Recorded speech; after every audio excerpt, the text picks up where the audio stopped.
तहर मजबूरी है, हमरो जरूरी है। भी बताओ हाँ ऐसा काहे करलू? काहे लड़का कहेला का कहले कि प्यार की कदर कइलू,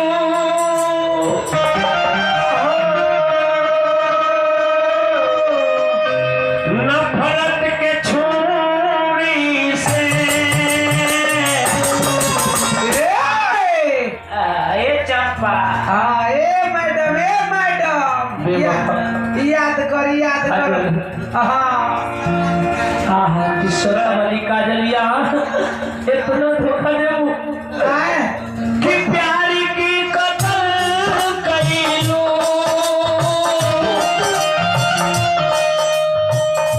नफरत के छुरी से।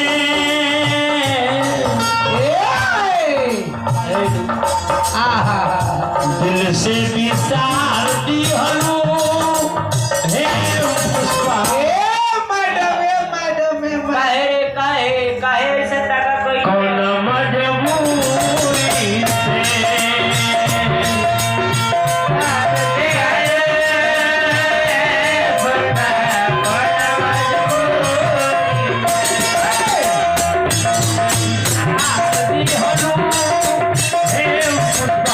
कौन मजबूरी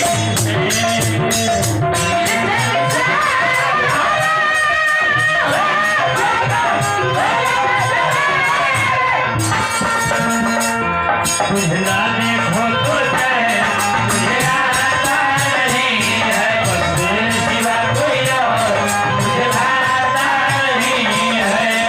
सही पूरा हुआ तो नहीं है, सही पूरा हुआ तो नहीं है।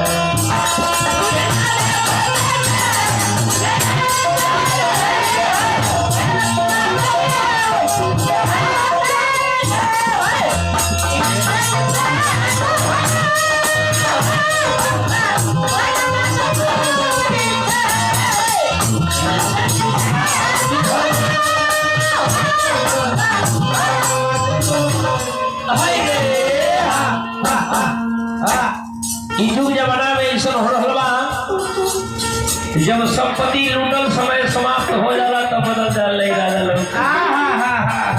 लड़का कहले कि बेवफा तेरी याद में यूं ही जिया करेंगे, बेवफा तेरी याद में यूं ही जिया करेंगे। गम बर्दाश्त नहीं होगा तो शराब तो बंद हो गया, बस खाने में जाके तारी पिया करेंगे। उतारी से निमन झमरुआ मुफोरवा है। लड़का कहले कि बेवफा तेरी याद में यूं ही जिया करेंगे, गम बर्दाश्त नहीं होगा तो शराब तो बंद हो गया, बस खाने में जाके तारी पिया करेंगे। खुदा का समय अगर मर भी गया तो यमराज के मोबाइल से तेरे मोबाइल पे मैसेज किया करेंगे। इसमें तो है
एक कजरिया पुष्पा झुकेगा